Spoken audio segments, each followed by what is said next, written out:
Hi செல்குட்டீஸ், இன்றைக்கான theme என்னென்னு பார்க்கலாமா? இன்றைக்கான தீம் வந்து பகுத்தறிதலின் இருதயம், அதாவது ஹார்ட் ஆஃப் டிசர்ன்மெண்ட். அண்ணா சொல்லுமா. இங்கே நிறைய சர்ச்சில் விபிஎஸ்ன்னு ஒன்று நடத்துகிறாங்களே, அப்படின்னா என்னது? விபிஎஸ் நாவுமா? விபிஎஸ் மேக்ஸிமம் எப்படி நடத்துவாங்கன்னா ஏப்ரலுடைய கடைசியிலையும் மே மாதத்துலேயும் நடத்துவாங்க. ஏன்னா அந்த டைமில் எல்லா சின்ன பசங்களுக்கு வாலிபர்களாக லீவ் இருக்கும் இல்லை. விபிஎஸ்ஸுடைய ஒரு முக்கியமான நோக்கம் என்ன தெரியுங்களா? எல்லா சின்ன பசங்களுக்கும் எது சரி எது தப்புன்னு கரெக்டு அப்படின்னு கற்றுக் கொடுக்குற இடம் தான் விபிஎஸ். ஏன்னா இந்த வயசில் பார்த்தீங்கன்னா எல்லா சின்ன பசங்களும் பார்க்குற எல்லாமே நல்லது, எல்லாமே கரெக்டு நினைப்பாங்க. ஆனால் அது எல்லாமே தப்பு. எது சரி எது தப்புன்றத ஏசப்பாவுடைய வார்த்தையை வச்சு கற்றுக் கொடுக்குற இடம் தான் விபிஎஸ். சரியாம்மா? சரி, நம்ம விபிஎஸ் பார்க்கலாமா? இன்னைக்கு நாளுக்குரியது பார்க்கலாமே.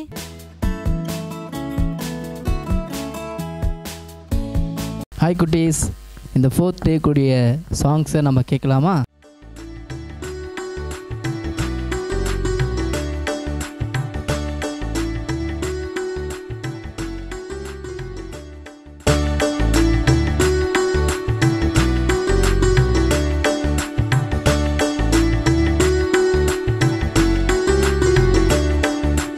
செல்லக்கூடாத இடங்களுக்கு செல்லாதே தம்பி, சேரக்கூடாத நபரோடு சேராதே தங்கை.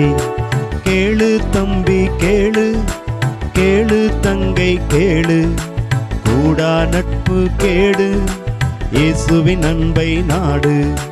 கேளு தம்பி கேளு, கேளு தங்கை கேளு, கூடா நட்பு கேடு, இயேசுவின் அன்பை நாடு.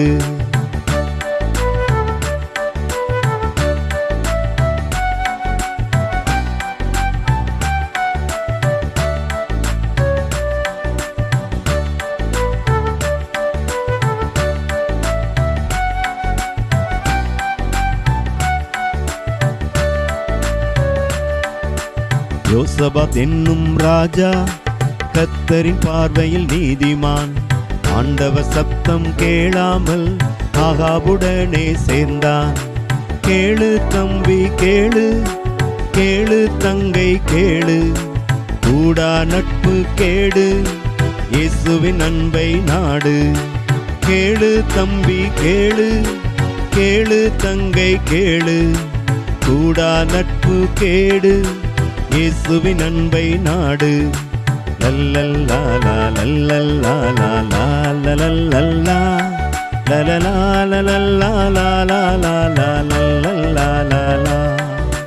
லல்லல்லா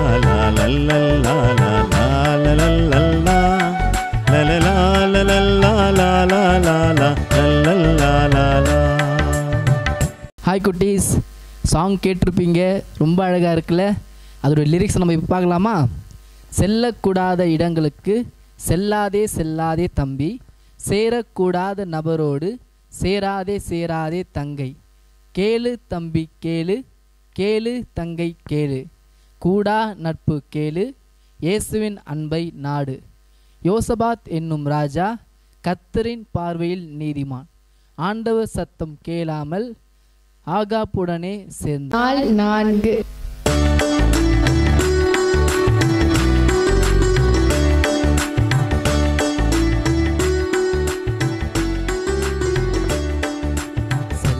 கூடாத இடங்களுக்கு செல்லாதே தம்பி, சேரக்கூடாத நபரோடு சேராதே தங்கை.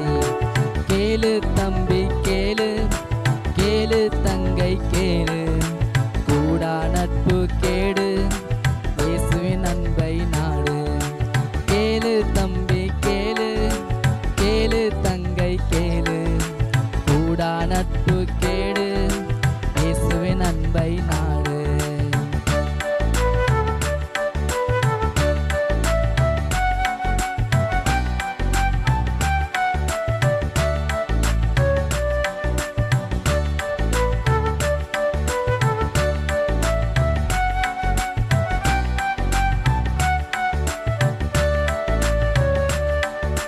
யோசபாத் என்னும் ராஜா கர்த்தரின் பார்வையில் நீதிமான். ஆண்டவ சத்தம் கேளாமல் ஆகாப்புடனே சேர்ந்தான். கேளு தம்பி கேளு, கேளு தங்கை கேளு, கூடா நட்பு கேடு, இயேசுவின் அன்பை நாடு. கேளு தம்பி கேளு, கேளு தங்கை கேளு, கூடா நட்பு கேடு, இயேசுவின் அன்பை நாடு. லல்லல்லா லல்லல்லா லாலலல்லா லலலா லலலா லலலா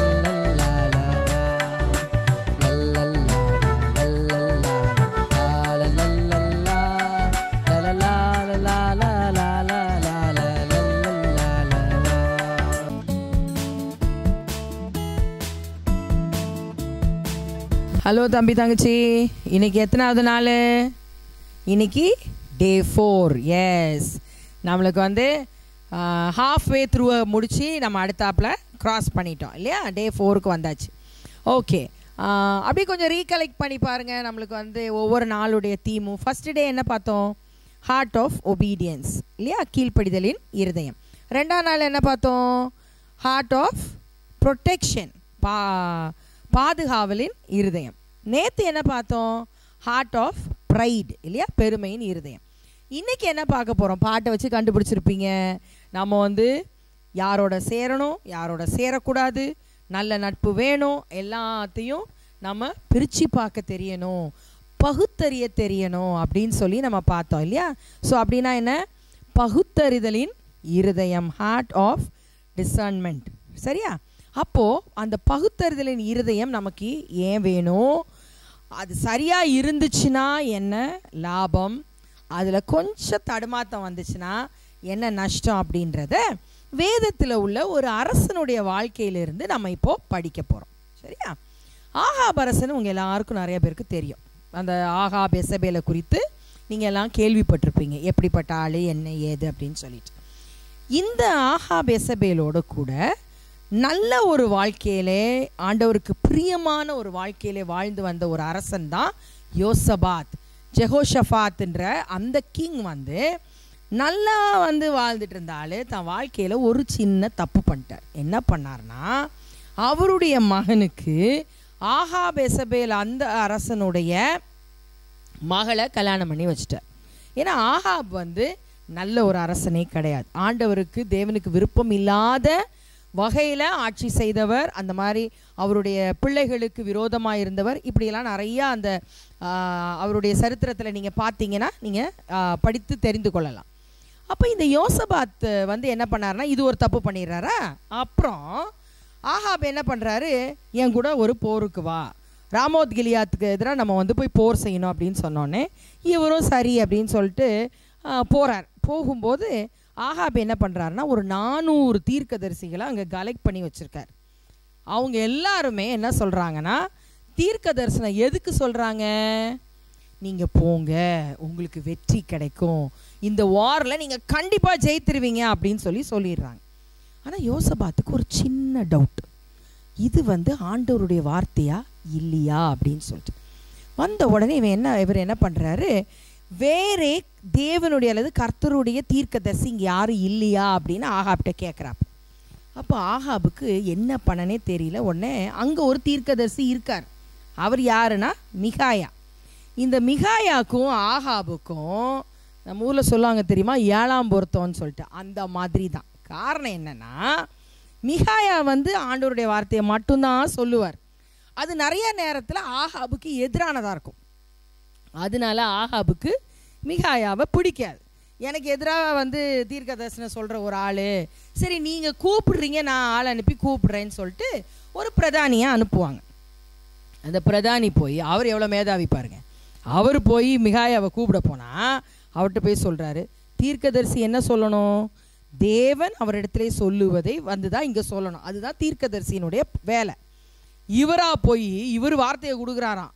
என்ன சொல்கிறாரு? நீங்கள் வாங்க, ஆனால் நல்ல வார்த்தையாக சொல்லணும், யுத்தத்தில் நீங்கள் ஜெயித்திருவீங்கன்னு வந்து சொல்லணும் அப்படின்னு சொல்லி கூப்பிட்டு வராங்க. நம்ம சில சூழ்நிலைகளை சிலர் சொல்லுவாங்க தெரியுமா, வீடுகளெல்லாம், இதை நீ சொல்லணும் பாப்பா அப்படின்னு நம்ம அப்பா அம்மாலாம் சொல்லி கொடுப்பாங்க. சரியானதை தான் நம்ம அப்பா அம்மாலாம் சொல்லி கொடுப்பாங்க, அதனால தப்பு இல்லை. ஆனால் இங்கே தப்பானதை சொல்லி கொடுக்குறாங்க. அதனால என்ன செஞ்சுருக்கணும்? மிகாயா என்ன செஞ்சாருன்னு பார்க்கலாமா? அதை செஞ்சாரா இல்லையான்னு. மிகாயா வந்தார் அரசன்கிட்ட. வந்த உடனே சரி நாங்கள் யுத்தத்துக்கு போகலாமா அப்படின்னு யோசபாத் கேட்குறார். மிகாயா உடனே சொல்கிறாரு, இல்லை நீங்கள் போனீங்கன்னா உங்களுக்கு அழிவு தான் வரும் அப்படின்னு. உடனே ஆகாபுக்கு நான் சொன்னேன் பத்தியா, இவர் எப்பவுமே எனக்கு எதிராக தான் சொல்லுவாருன்னு அப்படின்ட்டு இவர் சொன்னதை கேட்காம யுத்தத்துக்கு போகிறாங்க. அந்த யுத்தத்தில் ஆகாப் மரித்து விடுகிறார். யோசபாத் எப்படியோ தப்பிச்சிடுறாரு. தொடர்ந்து 25 ஆண்டுகள் நல்ல ஒரு அரசனாக அவர் ஆட்சி செஞ்சிட்ருக்கார். அதுக்கப்புறம் திடீர்னு அவருக்கு ஒரு எண்ணம் வருது. என்னன்னா, நம்மளுக்கு தான் கொஞ்சம் பணம் கம்மியாக இருக்குல்ல, பொதுவாக நல்ல வசதியாக இருக்கணும் அப்படின்னு எல்லாருக்கும் ஆசை இருக்கும்ல. அது மாதிரி யோசபாத்துக்கு ஒரு ஆசை வந்துடுச்சு. உடனே அவர் என்ன பண்ணுறாரு, எப்படியாவது நல்லா பணம் சம்பாதிக்கணும்னு சொல்லி அகசியா ஒரு ராஜாவோட ஒரு ஒப்பந்தம் பண்ணி அங்கேருந்து ஏற்றுமதி இறக்குமதி ஒப்பந்தத்தை பண்ணி கப்பல் நிறைய நல்ல காரியங்கள் அவங்க இங்கே கொண்டு வரும் பொழுது அதன் மூலமாக இவருக்கு நிறைய பணம் கிடைக்கிற விதமாக வர வைக்கிறார். நம்ம ஆண்டவருக்கு அது பிடிக்குமா? அவருக்கு விரோதமாக செய்யும் பொழுது பிடிக்காது இல்லையா? அந்த கப்பலை ஆண்டவர் அழித்து விடுகிறார். அது உடஞ்சி போயிடுது. எந்த பொருளும் யோசபாத் இடத்துல வந்து சேரவில்லை. அப்போ யோசித்து பாருங்க அருமையான தம்பி தங்கச்சி, சரியானதை செஞ்சோன்னா ஏசப்பா நம்ம கூட இருப்பார். தப்பானதை நம்ம செஞ்சோன்னா ஏசப்பா நம்ம கூட இருக்க மாட்டார். ஒருவேளை ஒரு சில சூழ்நிலைகளில் ஏசப்பா நம்மளுக்கு சப்போர்ட் பண்ணுற மாதிரி தெரியலாம், ஆனால் எண்டு ரிசல்ட் நல்லதாக இருக்காது. அதனால் எப்படி நம்ம எது சரி எது தப்புன்னு தேர்ந்தெடுக்கிறதுக்கு நாம் கற்றுக்கொள்ள வேண்டும். அதுதான் இன்னைக்கு தலைப்பு என்ன வந்துச்சு? பகுத்தறிதலின் இருதயம். So we must know how to differentiate what is good and what is bad. இன்னைக்கு நம்மளுடைய லைஃப்லையும் உங்களுக்கு ஒரு சாய்ஸ் வருது, நீ இதை செய்யணுமா அதை செய்யணுமா, இந்த இடத்துக்கு போகலாமா போகக்கூடாதா, இப்படிலாம் எண்ணங்கள் வரும் பொழுது ஒரு நிமிஷம் யோசித்து பாருங்க. நான் இங்கே போனால் எனக்கு என்ன லாபம், அங்கே போனால் எனக்கு என்ன லாபம், அல்லது என்ன தப்பு என்ன சரி அப்படின்னு வச்சுட்டு யோசித்து பார்த்து, அதே மாதிரி ஃப்ரெண்ட்ஸ் சூஸ் பண்ணுறதில்ல, சூஸ் ஒன்லி குட் ஃப்ரெண்ட்ஸ். பாட்டிலே நீங்கள் பார்த்தீங்க, கூடா நட்பு கேடு தரும் அப்படின்னு சொல்லிட்டு. அப்போது நம்ம யாரோட சேர்றோமோ நம்ம அதில் ரொம்ப கேர்ஃபுல்லாக இருக்கணும். இங்கிலீஷில் ஒரு ப்ராவர்ப் உண்டு, tell me your friend and I will tell you your character அப்படின்னு சொல்லிட்டு. அப்போது நல்ல ஒரு நட்பு அல்லது நல்ல ஒரு சேர்க்கை இருக்கும் பொழுது நம்மளுடைய வாழ்க்கையிலே நாம் நல்லவர்களாக இருப்போம். அருமையான பிள்ளைகளே, சரியான தேர்ந்தெடுதலை எடுக்கும்படி நான் உங்களை கேட்டுக்கொள்கிறேன். யோசபாத் கர்த்தருடைய தீர்க்கதரிசியை தேடினார், ஆனால் அவர் சொன்னதை செய்யாமல் அவர் மாறி போய்விட்டார். அதனால அவருடைய வாழ்க்கையிலே அவர் பல ஏமாற்றங்களை அழிவுகளை தோல்விகளை சந்தித்தார். ஆகாப் அரசனும் அதே மாதிரி தான். ஆனால் நம்ம ஆண்டவருடைய பிள்ளையாக இருந்து ஆண்டவர் சொல்வதை நம்ம கேட்டோன்னா நிச்சயமாக நம்மளுடைய வாழ்க்கையிலே செழிப்பும் நன்மையும் சமாதானமும் இருக்கும். Right? Will we all follow that? So I pray that you would all try to discern what is right and have a heart of discernment. அந்த பகுத்தறிதலின் இருதயம் உங்க எல்லாருக்கும் வரணும்னு சொல்லி ஆண்டி ஜெபம் பண்றேன். நீங்களும் அதுக்காக ஜெபம் பண்ணுங்க, அதுக்காக முயற்சி செய்யுங்க. Okay, God bless you.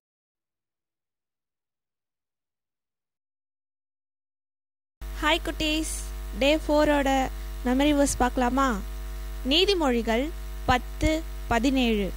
நீதிமொழிகள் 10:17. புத்திமதிகளை காத்து கொள்கிறவன் ஜீவ வழியில் இருக்கிறான், கண்டனையை வெறுக்கிறவனோ மோசம் போகிறான். புத்திமதிகளை காத்து கொள்கிறவன் ஜீவ வழியில் இருக்கிறான், கண்டனையை வெறுக்கிறவனோ மோசம் போகிறான். ஹாய் குட்டீஸ், டே 4ஓட மெமரி வேர்ஸ் பார்க்கலாமா? நீதிமொழிகள் 10:17. நீதிமொழிகள் 10:17. புத்திமதிகளை காத்து கொள்கிறவன் ஜீவ வழியில் இருக்கிறான், கண்டனையை வெறுக்கிறவனோ மோசம் போகிறான். புத்திமதிகளை காத்து கொள்கிறவன் ஜீவ வழியில் இருக்கிறான், கண்டனையை வெறுக்கிறவனோ மோசம் போகிறான்.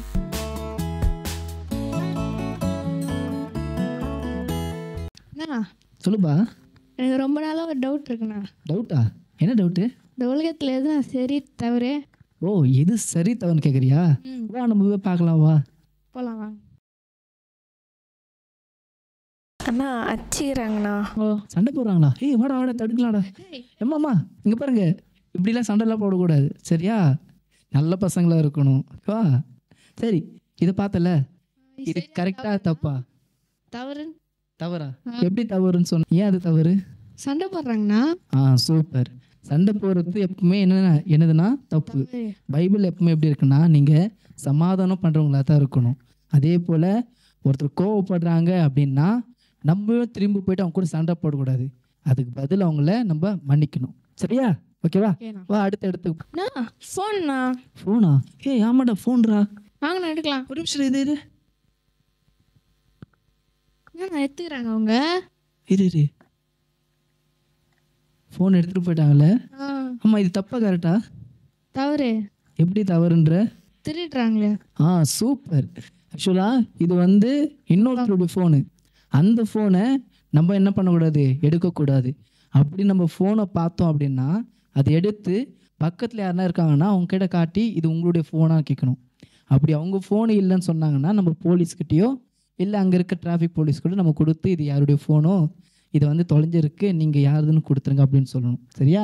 இன்னொருத்தர் ஃபோன் நம்ம எடுத்தோம் அப்படின்னா அது கடவுளுடைய பார்வையில் நம்ம பாவம் செய்கிறோம், நம்ம திருடுறோம்னு அர்த்தம். புரிஞ்சதா? புரிஞ்சுண்ணா. பாருங்கண்ணா. என்னடா? ஓ சரி பார்க்கலாம் வா அங்கே என்ன நடக்குதுன்னு.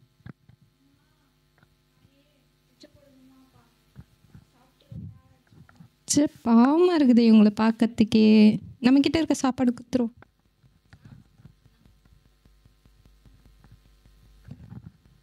சூப்பர் சூப்பர்ல. ஆமாம் அங்கே என்ன பார்த்த? அவங்க பசியில் இருந்தப்போ அவங்க சாப்பாடு தந்தாங்க. Very good. ஆக்சுவலாக அவங்க பசியில் இருக்கிறப்போ என்ன பண்ணாங்க, அந்த தங்கச்சி என்ன பண்ணாங்க, சாப்பாடு கொடுத்து அவங்ககிட்ட இருந்தது கொடுத்தாங்க. இதே போல் வேறு யாருன்னா ஒரு பிச்சை எடுக்கிறாங்களோ சரி, இல்லை உங்கள் ஃப்ரெண்ட்ஸோ சரி, இல்லை உங்கள் வீட்டு பக்கத்தில் இருக்கவங்களோ சரி, அவங்க யாராவது பசியில் இருந்தாலும் இல்லை ஏதாவது கஷ்டத்தில் இருந்தாலும் சரி, நம்மளால் முடிஞ்ச உதவி நம்மக்கிட்ட இருக்கும்போது அந்த உதவி அவங்களுக்கு செஞ்சோன்னா அதை பார்க்குற கடவுள் என் பிள்ளை ரொம்ப நல்ல பிள்ளையாக இருக்கிறா, மற்றவங்களுக்கு ஹெல்ப் பண்ணுறான்னு பார்த்து ரொம்ப சந்தோஷப்படும் சரியா? ஓகே இதே போல் நீயும் வாழணும் ஓகேவா?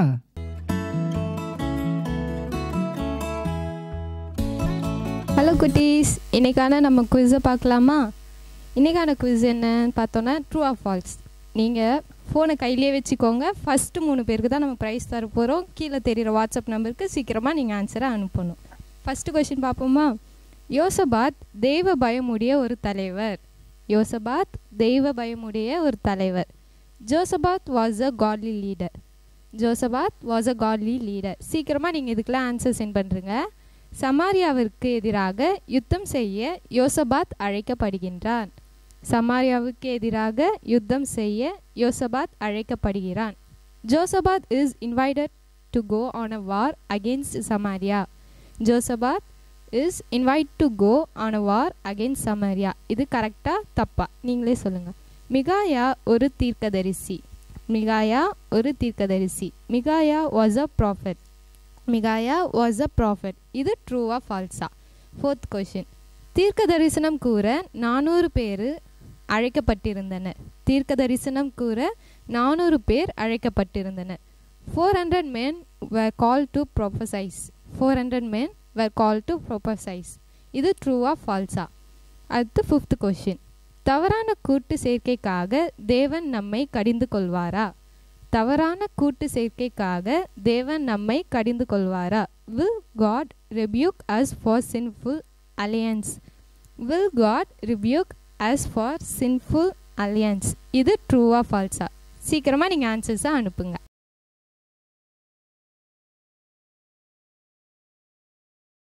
இன்னைக்கு விபிஎஸ் நல்லா போயிருக்கோன்னு நினைக்கிறேன். இன்னைக்கு என்ன படிச்சிங்க? எது சரி எது தவறுன்னு நம்ம தெரிஞ்சு நடந்துக்கணும்னு படித்தோம். ஆமாம், என் கூட அக்கா ஒருத்தவங்க இருப்பாங்க. அந்த அக்காவை காணோம். கூப்பிட்றீங்களா? அந்த அக்காவை கோச்சிக்கிட்டு போயிட்டாங்கன்னு நினைக்கிறேன். கூப்பிடுங்க பார்ப்போம். இன்னும் கொஞ்சம் சத்தமாக கூப்பிடுங்க. இல்லையா, அக்கா இன்னும் வரலையே. அக்கா எங்கக்கா இருக்கீங்க? அக்கா அக்கா கொஞ்சம் வாங்கக்கா. எங்கக்கா இன்னைக்கு விபிஎஸ்க்கு வராமல் எங்கக்கா போனீங்க? வந்துட்டேன். விபிஎஸ் முடிஞ்சிடுச்சா அதுக்குள்ள? எங்கக்கா போனீங்க விபிஎஸ்க்கு வராமல்? லீவ் இருக்குது, போர் அடிக்குதுன்னு என் ஃப்ரெண்டு கால் பண்ணி ஷாப்பிங் மால் கூப்பிட்டா, அதனால போயிட்டேன். அக்கா நம்ம தான் டெய்லி 11 மணிக்கு விபிஎஸ் இருக்குன்னு சொல்லிக்கிட்டு இருக்கோம், நீங்களே காணாமல் போயிட்டீங்களே அக்கா. ஏன்க்கா? ரொம்ப போர் அடிச்சதுப்பா, லீவ் இல்லை. இன்னைக்கு நீங்கள் கண்டிப்பாக வந்திருக்கணும்க்கா. இன்னைக்கு பாடமே உங்களுக்கு தான். அப்படியா? என்ன பாடம்? எது சரி எது தவறுன்னு நமக்கு தெரியணும், எதுக்கு நம்ம முக்கியத்துவம் கொடுக்கணுன்றது தெரியணும். விபிஎஸ் தான் நமக்கு முக்கியம். மாலுக்கு போகிறது முக்கியமா, விபிஎஸ்க்கு போகிறது முக்கியமா? விபிஎஸ்க்கு வரது தானே முக்கியம். அதான் நம்ம இன்னைக்கு படித்தோம், எது சரி எது தவறுன்னு நம்மளுக்கு தெரியணும். எல்லாரும் பண்ணுறாங்கன்றதுக்காக நம்ம அதை பண்ணக்கூடாது. பைபிள் படி என்ன போட்டிருக்கோ அதுபடி தான் நம்ம பண்ணணும். அக்கா சரியாக்கா? அடுத்த தடவை எதுக்கு போவீங்க? முதல்ல விபிஎஸ்க்கு வந்துட்டு தான் எல்லாம் பண்ணுவேன். ஓகே சரி குட்டீஸ், இன்னைக்கு ஜெபம் பண்ணுவோமா நம்ம? அப்போ எல்லாம் கண்ணை மூடுங்க, முழங்கால் போடுங்க. அன்புள்ள இயேசப்பா, இந்த நாளில் நாங்கள் படித்த பாடத்துபடி வாழ்க்கையில் எது சரி எது தவறுன்ட்டு நாங்கள் அறிஞ்சு செயல்பட எங்களுக்கு உதவி செய்யுங்க. நாங்கள் ஆஹாபோட சேராமல் கரெக்டான ஆட்களோட நாங்கள் சேர்ந்து எங்கள் வாழ்க்கையை நாங்கள் ஃபாலோ பண்ண எங்களுக்கு உதவி செய்யுங்க. தவறான நட்புகள் தவறான மக்களோட நாங்கள் சேராமல் எங்களை நீங்கள் பாதுகாத்து கொள்ளுங்க. இந்த சின்ன வயசில் நாங்கள் எங்கள் இருதயத்தை உங்களுக்கு கொடுக்குறோம். எங்கள் இருதயத்தை நீங்கள் வேலியடித்து பாதுகாத்து கொள்ளுங்க.